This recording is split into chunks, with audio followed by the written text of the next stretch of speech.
For this video, we're exploring the Tricolate drip brewer.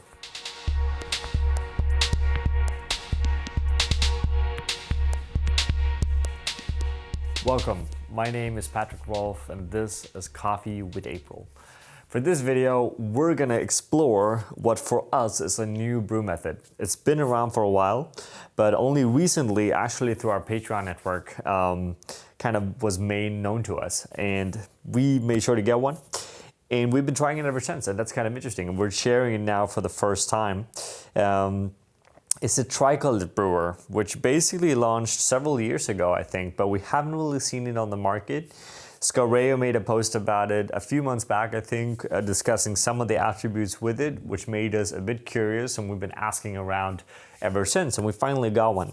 So what we want to do in this video is, as a kind of a part one, share our thoughts on it, the initial thoughts. We've already done a bunch of Patreon material where you can follow the discussions there. But yeah, basically introduce it. So this is how we currently brew with it, and these are the kind of features to consider. Now, first of all, the parts of the brewers is quite simple. One, it's made in plastic. Two, it has a distributor for the water. So you're basically pouring water on top of it, and that's going to distribute everything evenly on your coffee bed. It's the pitch. Two, paper filters made in Germany, which is apparently is important, at least based on their website. Probably a fine paper filter, right? What's interesting with the brewer is the fact that it actually has quite a wide diameter in terms of bottom. So basically the idea is that we're gonna have a thin layer of coffee grounds in the brewer, which is the challenge with, for example, a V60 or any kind of cone brewer, where you end up with coffee in the bottom and on the top. And the idea there is that one, you're not gonna have an even extraction. Two, on most standard drip brewers, you're gonna have a lot of bypass, especially when it comes to the trend of kind of fast filters we're seeing on the market now. So part of the pitch here is a more uniform extraction because of a lower or not as thick coffee bed with an even layer, even pouring with this distributor. So you're gonna be able to extract a lot more with almost or basically no bypass. And that theory is really interesting and correlates with a lot of the people that are talking about high extraction brews, basically. Now, you guys know, if you've been following us for a while, that when it comes to high extractions, high TDS, that's usually not what we go for here at April. That's not what we like. We try it, we just don't like it. We usually target TDS around 1.3 when we brew, and we usually have extractions between 19 and 20%. That's just our personal preference. But what we've been trying to do here is to actually push ourselves a bit and also try a few different TDSs and extractions in terms of what we're used to here. So what we're sharing now is our favorite kind of recipe. So we're brewing honey aerobic processed El Zacatin coffee from Colombia. It's a pink bourbon, basically very floral, quite preachy, which is really good. Just really juicy and well balanced. We think it fits well to this kind of brewing method. We're gonna be dosing 14 grams of coffee, grounded on a comandante at 16 clicks. Also way finer than what we're used to. So we're dosing it. We're gonna give it a quick shake to make sure that we have an even layer of coffee grounds. Now, here comes the kicker, because we're doing things a bit differently. Now, we're pouring 240 grams of water on this. The water sits at 98 degrees Celsius, gives us basically a 1:17 ratio-ish. Now, if you look at their website, they're actually pitching quite a few different recipes. We recommend to try them all. A lot of those recipes has quite big ratios. We're talking up to 1:20. And even more than that. So that's kind of an interesting thing to try. We've been testing it. So far, we still prefer what we're doing here over that. Now, there's a few other recommendations they come with. First of all, to always use the distributor to make sure that we evenly saturate all of the coffee. Now, we found in multiple pours that it's actually clearly not saturating the coffee evenly. So we're not gonna be using it for the first pour. More about that later. Secondly, they're also pitching that you're actually supposed to swirl the brewer after you pour. Now, we find again and again by doing that it's not an efficient enough way to saturate the coffee evenly. So because it's plastic, which is actually a good thing, you can transparently, very clearly see if all the coffee is actually wet or not. And by following their kind of standard recommendations, we're not able to actually saturate it in the speed that we want to. So therefore, we're starting a brew a bit differently. Now, one of the things we do agree with is the fact that we're using a slightly different pouring kettle.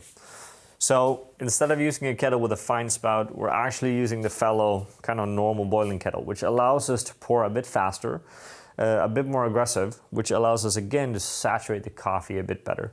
So what we're gonna do is we're gonna start the first pour without the water distributor.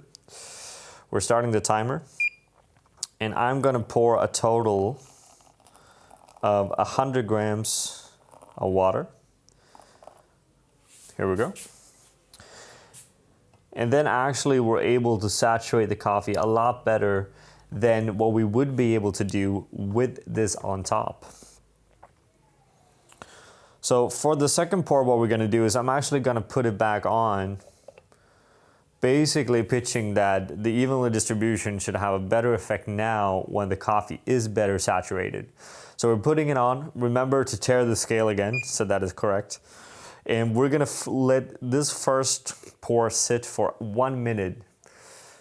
And then we're going on, we're making a second pour, and that's gonna be up to 120 grams, giving you a total, 140 grams, giving you a total of then 240 grams of liquid poured on the coffee. So we're at 1 minute now, and I'm doing my second pour. Just quick, really as efficient as you possibly can.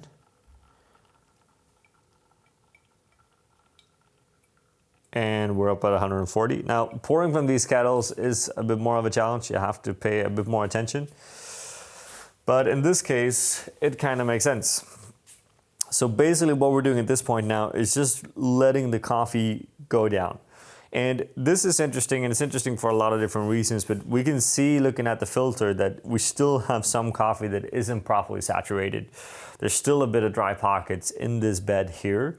And this kind of been the case in every single brew we have done, even though again, it seems to be better doing it the way we've done it now, with basically doing the first pour without the distributor. Now, one thing you actually could do arguably is to stir the coffee. We found, however, that because the diameter is quite big, that you run the risk of touching the paper filter and actually moving it when you stir the coffee. Because our initial pour is fairly small, so you're too close to the surface of the brewer. And therefore, we tend to not use it. We also want to use as little kind of extra gadgets as possible when we brew coffee to ensure the kind of best possible quality of what comes out. Now, continuously what we found as well is that we are looking at longer brew times. Most of the brew times we do have been up around 3 to 5 minutes basically. And that actually tends to be what is tasting the best. So when we've been trying to brew lower TDS brews, similar to what we do, for example, with April Brewer, it just doesn't work. It's the combination here that isn't very tasty. When we do higher extractions with higher TDS, it works better.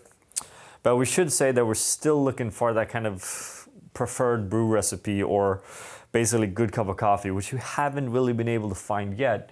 But we're hoping that maybe one of you have and can come with some recommendations.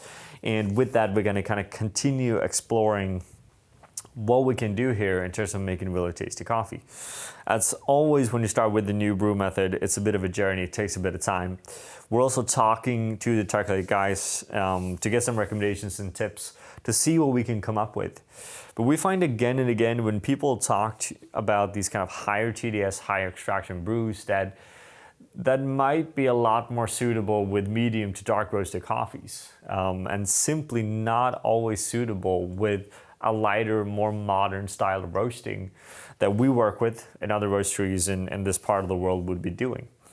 So that's still something that we're trying to discuss and understand for the future as well, right? But we're always happy with your input there, and we have a longer, more thorough discussion going on Patreon at this very moment that you can tune into as well.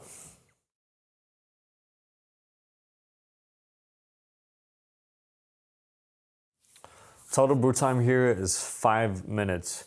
Now, what do we actually get in terms of characteristics of the cup of coffee?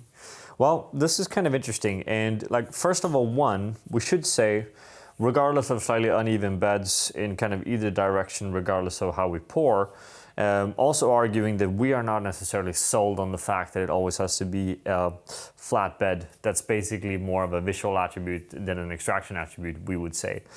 However, it is very easy to get higher TDS brews, or on the opposite, it's very difficult to get lower TDS brews. So the idea that it actually extracts more of the coffee seems to be very accurately. Like what we're doing now is that the brews we're getting are continuously above 1.4 TDS, which is way higher than what we normally do. The specific brew we have here is 1.5 TDS with a beverage weight of 202. Giving us a much higher extraction than what we would ever do. And how does it taste? Well, the thing is, it doesn't taste very good in accordance to our own preference, right? Like, it's a different style of coffee, which we have a lot of respect for. And our kind of game plan here now is trying to figure out how can we make this brewer brew coffees that is more suitable to our kind of own preference of taste. What we do get is very sweet cup of coffee, definitely. However, they don't show the layer and the complexity in the coffees. Now, most likely this is because a disconnect between roasting style and brewing, which we believe needs to be linked together in order to get the best results. And this makes sense. And we're super excited to kind of continue this. We believe it's a great brewer. We believe it's fun to work with. It's very different from any other brewer we have used here at April, which makes it really interesting. And it's exactly the kind of things we need in this industry to kind of push forward to see what happens. Personally, I can see a great use of this brewer, for example, in compulsory rounds in a competition. I wouldn't take it on stage as an open service because I don't think the visual aspect of it is good enough. But it's a really interesting style of brewer to be working with. And we're looking forward to continue to brew with it. And we want to have your ideas, we want to have your insights. We know you guys have a lot of ideas about extractions, TDSs and all of that, right? So please come with your ideas, right? Let's keep a positive, interesting discussion here in terms of trying to figure out especially how we can brew lighter roasted coffee to be tastier and more layered using this style of brewer. So with that, we want to thank you for watching. We continue this conversation both here on YouTube, but also on our Patreon account. So please join there if you want a better insight in what we've been testing and haven't been testing using this brewer. With that, we want to say thank you for watching and enjoy your day. We want to give a special thank you to all of our Patreon supporters. It's because of you that we are able to continue to make these videos. And we want you all to feel free to always come with suggestions and ideas on the content that you want to see because we are doing this for you and because of you. Thank you from all of us here at April.